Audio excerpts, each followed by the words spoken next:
So Adventure was a really popular product, and we were there was some vibe around maybe a sequel to Adventure. And somewhere in there, I got the idea of doing a series of games that were contests with comic books, with real prizes made by Franklin Mint. We were part of Warner Communications, and somewhere along there, we had started to be doing bits of comic books with the games. And because Warner Communications owned DC Comics.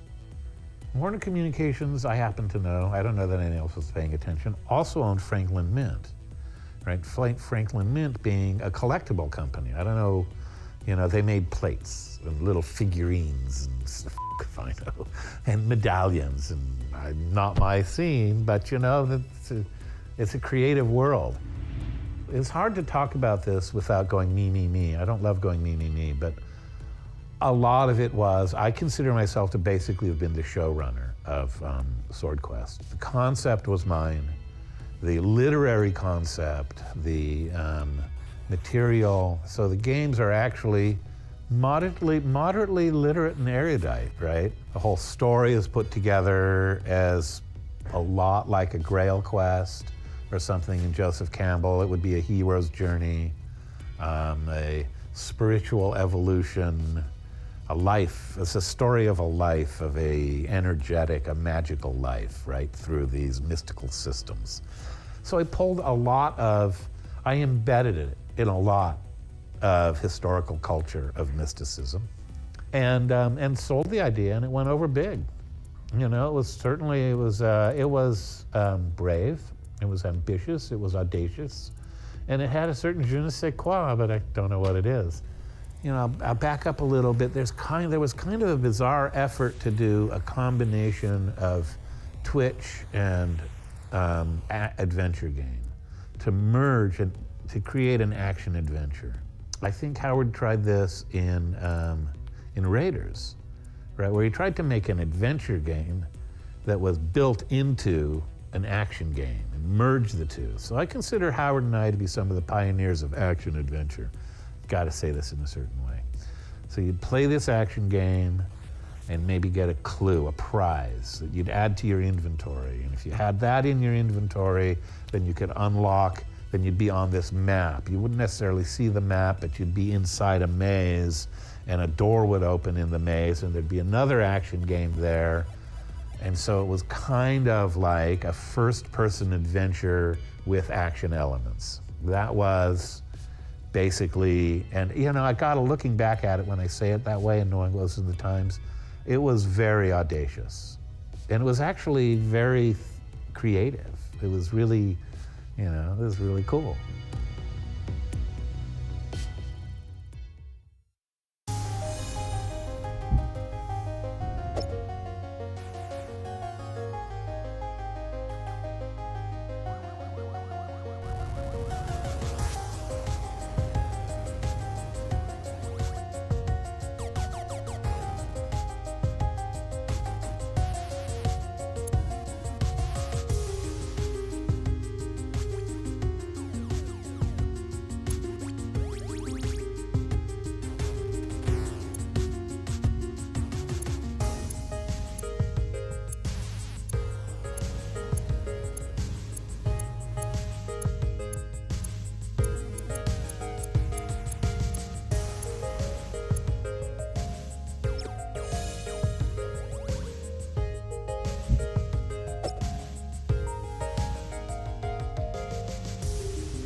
The 5200 was a tragedy.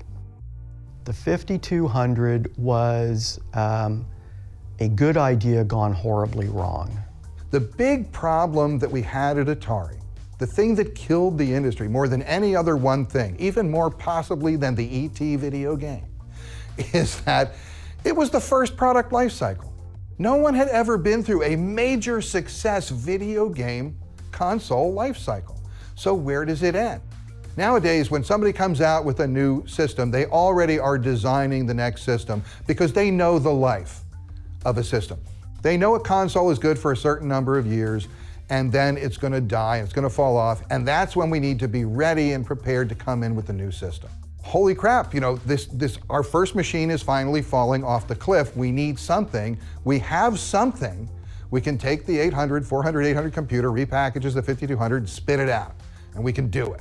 So the 5200 was basically what the 400, 800 was going to be 3 years before. It's a tough business. Business is cruel. And you know, like I say, I'll say it again, it was the first time anything was being done. No one knew. And what happened was the Atari 5200, it grew very large because marketing wanted perceived value, so bigger was better in some respects. And then marketing got really focused on the Intellivision, and Intellivisions had a bunch of buttons. They had a keypad, and they had this disc with 12 distinct regions. And so, hey, if we put an analog stick here, and one that doesn't self-center was the great idea, this will be a better marketing message than the Intellivision controller. And of course, it was a horrible experience. The company lost focus on what was important, and it was gameplay's important. You know, good games sell, bad games don't. If you've got a bad control mechanism, doesn't matter how good the graphics are. It's not going to be fun to play. Now what do you do? So, and that was the thing. Engineering we really wanted to do something cool, right? We wanted to do like a real next generation because the 400, 800 was already last generation.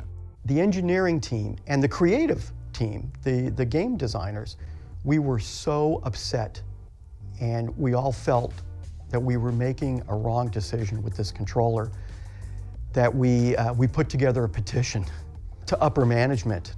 And we just explained that, you know, this is a great product, the control is lacking, we've got some other alternatives we want you to see, and my name's number 3 on the list of the petitioners. See, I wasn't someone who signed petitions so much as talked to people behind the scenes, because I always felt that was more like the way you operate in a corporation. And, but I definitely put the word out whenever I could that, like, you know, this is something we either should have done a few years ago or, you know, can't really do now. We told marketing, hey, we could make this 2600 compatible. They didn't want anything to do with that. They said they must be very separate and distinct. We can't have backwards compatibility, which at the time we thought might be a great feature. It's a good way to get people that have these Atari games already and keep them on the Atari platform instead of giving them an opportunity to jump to another platform. And so we designed the product specifically so that you could never have 2600 compatibility. About 2 months before launch, they demanded 2600 compatibility. And at that time, we had to build an adapter. And then we actually had to modify consoles that were already made, the first ones, to work with this adapter. And we called this thing the piggyback parasite. We were just horribly embarrassed by that situation. That never should have happened. There was some big time denial, you know, around Atari because nobody wants their parade rained on. And when it's the best parade you've ever imagined in your life, nobody wants to see a cloud. You just don't want to see it. So we didn't.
quadrant.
When you have a tragedy, and I do believe that the fall of the video game industry in the early 80s was a tragedy. It was a tragedy to many, many people.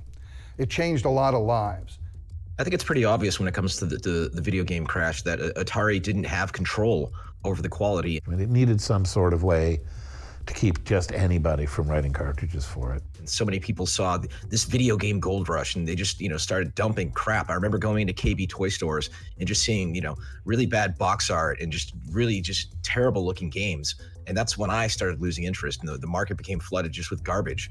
And it ultimately led to, of course, things like E.T. being, actually buried in the desert like garbage. And what happened was that E.T. became the face of the crash of the video game industry, and I, of course, was the butt behind the face. That's kind of the way it went. Greed and hubris, that's what undid Atari. If they just had worked more from a place of focusing on making great games and delivering great games to the customer instead of how can we maximize revenue, I feel like they'd still be a huge powerhouse today. Frankly, Warner did not understand technology. They didn't understand the consumer marketplace, the video game, and Ray Kassar, I think was afraid of releasing new product because it might not be as successful as VCS. So that's a sure way to fail. And I regret that we didn't have a new console by '84 that would have made it so that Atari continued to be a really viable business. We never, ever got down to ever having any process by which we could come up with a better system. Even to say, I think people do believe that if they had just released the 5200 earlier, or if they released the 7800, or they had done different things, they would could never have they would have survived the crash a lot better, and they would be a powerhouse today. As a kid, I didn't know much about business, but I just felt like something was wrong. No one knew anything. Certainly no one knew how to replace an existing console with a new one. The real one-liner about why the game industry crashed and went away is that it was a first product life cycle and nobody knew what to do.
there's this funny time period in the history of, if I wrote a book on the history of the video game industry, there's this funny time period where we had left Activision and we went from this fabulous AAA office complex, beautiful. We had more space than we needed by a factor of 5.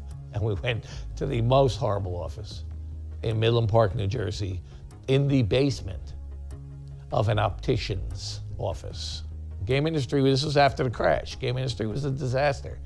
And it was just, oh man, what an office. It was horrible. But we survived in it. I mean, you gotta do what you gotta do. So anyway, we're in this horrible office, and we're doing C64 stuff at that point. And I get a call from a buddy of mine. Actually, he was our part-time sales guy, and he always visited Toys R Us, and he knew them really well. He called me and said, you know, you're gonna laugh, but they wanna know if anybody's doing 2600 games. Because at that point, there were none. Nobody was doing them. But there were 26 million consoles in homes. And people were going in Toys R Us saying, why don't you sell games for my Atari anymore? So I said, wow, that's interesting. How many would he buy if he had a 2600 game? He said, oh, you know, 20, 30,000 pieces probably. And I said, all right, I'll get back to you. So we did Title Match Wrestling and Super Skateboarding, first 2 titles. I mean, regular skateboarding, first 2 titles. And he loved them, and they sold like crazy. And at that point in time, we were the only people in the world making games on the Atari 2600. My phone rings, and it's the Tramiels. So you did some 2600 games. You know, do a couple for us, because word got around. There's actually a need. And then Activision calls and says, do some 2600 games for us? And I said, well, why don't you guys just do them? He goes, well, you know, if I could be completely honest with you, we don't have anything. We don't have the specs. We don't have manuals. We don't have the equipment. He said, we couldn't make a 2600 game if we wanted to. So could you make something for us? I tell people that, they're like, who the hell wanted 2600 games? You know what? No one told consumers that there had been a crash. No one went to their house and said, you don't like video games anymore. Because that's what Toys R Us and Walmart said. People don't like video games anymore. But the people at home were sitting going, God damn, I'm tired of combat. Isn't there something else I can play on this machine? So it was good. We had a great run there. We had a lot of money off those games.